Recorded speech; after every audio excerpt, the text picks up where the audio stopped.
How's it going, folks? This is Mike, drinking the rest of my wine in my Red Lobster glass. Anyway, cheers. I'm here to do my top 5 Friday video, which is now officially top 5 Saturday because according to the clock, it is 12:20 a.m. So, sorry, I'm late. Okay. So the topic for this week is, or was, the top 5 ghost movies. All right. So here we go. Number 5 is, I should say creeping in at number 5, is a fantastic, funny, scary, wonderful classic film from 1960 called 13 Ghosts. Oh my God, I love this movie so much. 13 Ghosts, directed by the wonderful William Castle. And I went to see this when I was a kid. 1960, I was 9 years old. One of those films I went to see with my family. We actually went to the drive-in to see this, and I'll never forget it. Now, the gimmick with this, because William Castle always had a gimmick with all of his films in those days, and something that had to do with audience participation, or skeletons flying out in the audience, or some nonsense like that. Well, nonsense, great stuff, man. But in this one, it was something called Illusiono, right? Illusiono. I'll show you the booklet inside the DVD.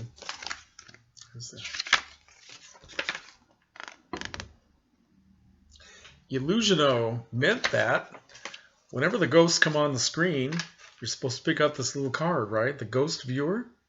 And if you want to see the ghosts, you look to the top part, the red part.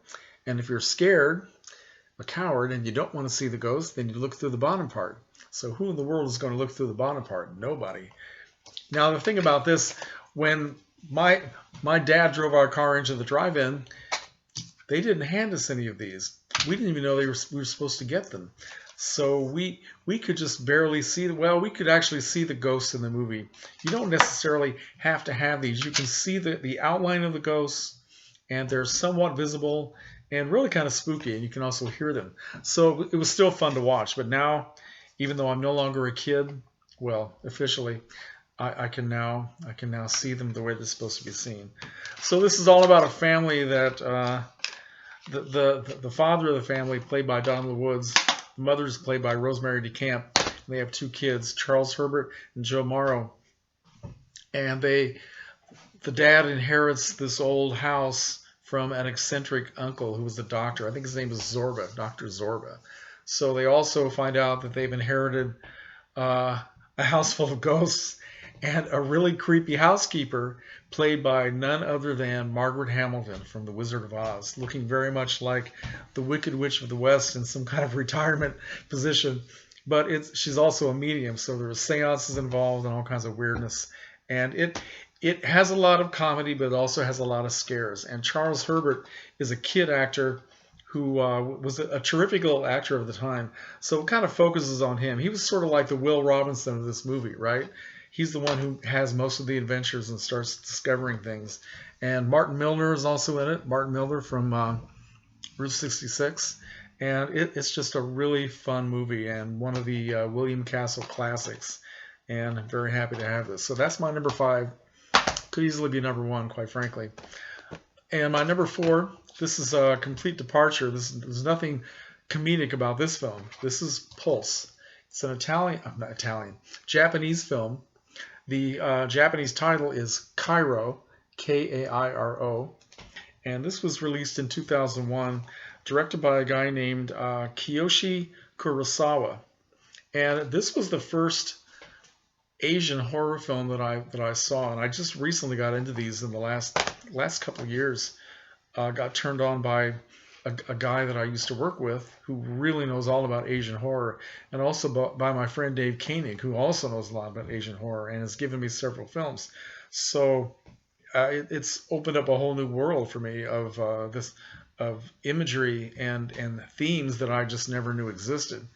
So Pulse it's kind of hard to describe the plot of Kairo, Pulse, but it has to do with spirits. It takes place in contemporary Tokyo, and this group of young people, they start experiencing spirits appearing to them. Some of them in their computer screens, And they also have, well, I'll read you a little bit of the plot on the back, and maybe that will help you understand. Because it's one of these films that you have to see more than once in order to start understanding it. I've only watched it maybe 3 times, so to me, I just kind of let the imagery and the feeling of dread and fear kind of wash over me, and I don't worry that much about the story. But let me give you an idea of what it's about here. Before The Grudge, before Dark Water, there was Pulse, one of the scariest films ever made from the master of Japanese horror, Kiyoshi Kurosawa. A group of young friends is rocked by the sudden suicide of one of their own. When his ghostly image appears on their computer screens, something far more horrifying is unleashed. The terror mounts as more deaths and disappearances occur. So it has to do with spirits coming back from the dead. It also has to do with, it's kind of a social commentary on the life in contemporary Tokyo, where people are distant from each other and kind of cut off from reality and spirituality, and they feel alone and isolated. It's really something to see. And I think I'm going to show you this quote from the Washington Post when it was released, that a critic put in his review, and this might sum it up for the proper way to look at this film. Pulse is best enjoyed if it's not questioned too closely. It lives visually in a way it cannot live intellectually. And I'm just going to leave it at that. Try not to tell you any more about that and make you more confused, but I will give it the highest recommendation. Pulse, Cairo. Check it out. Okay? Now, the top 3 films, for me, they are all number 1s. So all I'm going to do is just review each one of these films in alphabetical order, because to me, I couldn't pick one over the other, quite frankly. I love them all. And these are all films that James talked about in his video as well. And the first is The Haunting, okay? From 1963, directed by Robert Wise, released by MGM. It stars Julie Harris, Claire Bloom, Richard Johnson, and Russ Tamblyn. Truly one of the best ghost stories, horror films ever made. Really one of the best films ever made, just for the way it expresses itself and the beautiful photography and the acting by Julie Harris especially, and also Claire Bloom. They're both wonderful. This is based on a short novel by Shirley Jackson called The Haunting of Hill House. This is a book that I've read, but it's been several years since I've read it. And it's about this bizarre house where a lot of people have mysteriously died, and the house just seems to be filled with sadness and grief. And Richard Johnson plays the doctor, Dr. Markway, who wants to do an experiment with people who have psychic powers, ESP, and to see if something can be discovered about who or what is actually living in this house. So he picks Eleanor Lance, played by Julie Harris, a very reclusive woman who has spent most of her life taking care of her sick mother. And Eleanor has had an experience in her past where she saw a poltergeist, and it also had a great effect on her life. So he wants her to be there, and he also has another woman played by Claire Bloom, a woman named Theodora, who has great ESP and can read minds, read people's thoughts. So, and the other person who's in the house is played by Russ Tamblyn, who has no powers whatsoever, but he happens to be related to the people who own the house. He's going to inherit it someday, and he just wants to see what the hell is going on in this place. It is one of the scariest movies ever made, and it just leaves a lot of questions unanswered about exactly why all these things are happening. Are they happening because of Eleanor's great powers to make things move and make things appear? And by the way, you don't see any of the ghosts in this film. You hear them, but you don't see them, and that makes it all the more frightening. Just an absolute classic that everybody needs to see. Okay, The Haunting. And then after that, this is The Innocents from 1961. Oh wow. Based on a novel, well, actually a short story by Henry James called The Turn of the Screw. A story that I'm embarrassed to admit that I've tried to start reading twice, and I've never been able to finish it. It's just my head gets really distracted when I read these days, and I can't concentrate for some reason. I can watch a movie, but I can't read a book anymore. So it's something I need to work on. But this is a beautiful film, directed by Jack Clayton. Stars Deborah Kerr as a governess named Miss Giddens. She's actually the daughter of a preacher living in some small town somewhere in England, and has had not much experience of life. And she goes to this beautiful country estate, to this huge house, huge grounds, beautiful lakes, to take care of these two little kids, played by Pamela Franklin and Martin Stevens.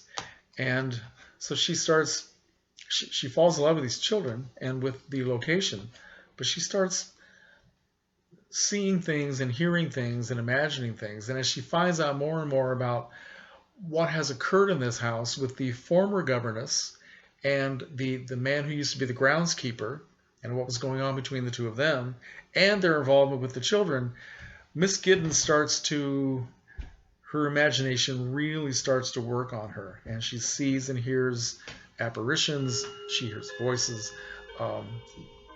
and in fact, she starts exhibiting all the what's the word? Symptoms of schizophrenia.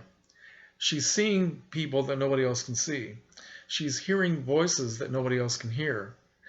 Now, are we sure that nobody else can hear them? Because the film makes it unclear whether or not the two children are also aware of these spirits.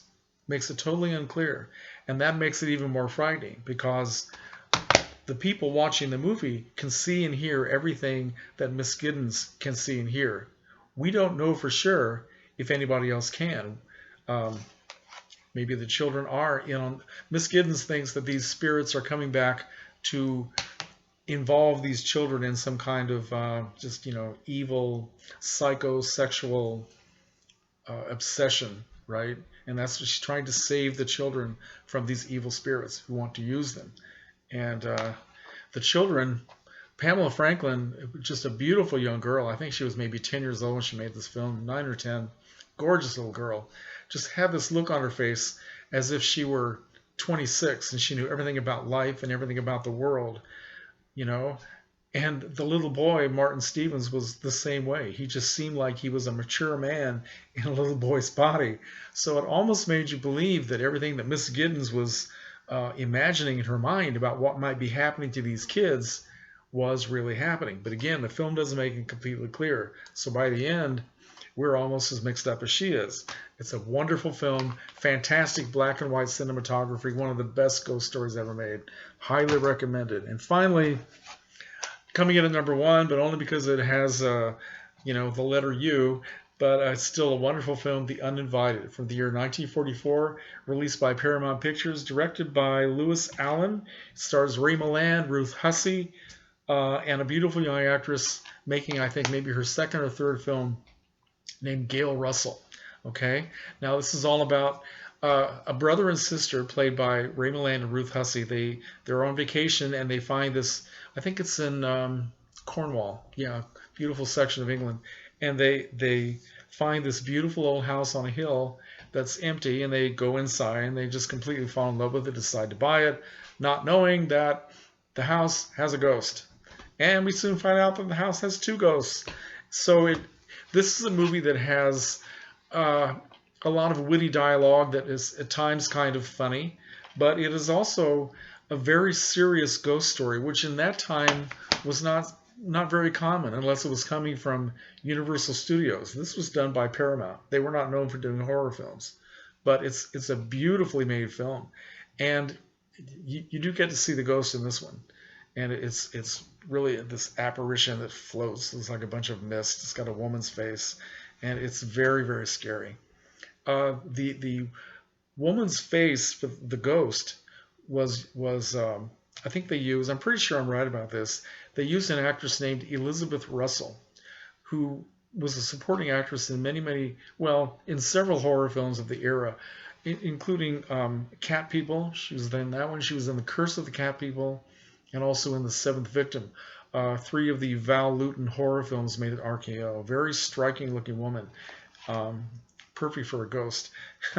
It also has beautiful music by Victor Young, and the theme music which is called Stella by Starlight, and plays a part in the film with the character played by Gail Russell, whose name is Stella, and it became a standard. You know, a couple of years after the film was released, somebody wrote lyrics for the song, and it became a standard, and it's a standard to this day. Very haunting and beautiful song.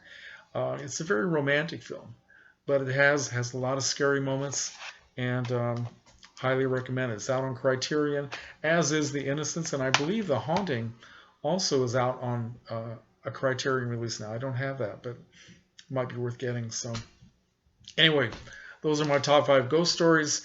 So if you have anything to say about these films or you want to ask any questions, let me hear. All right. Good night, folks.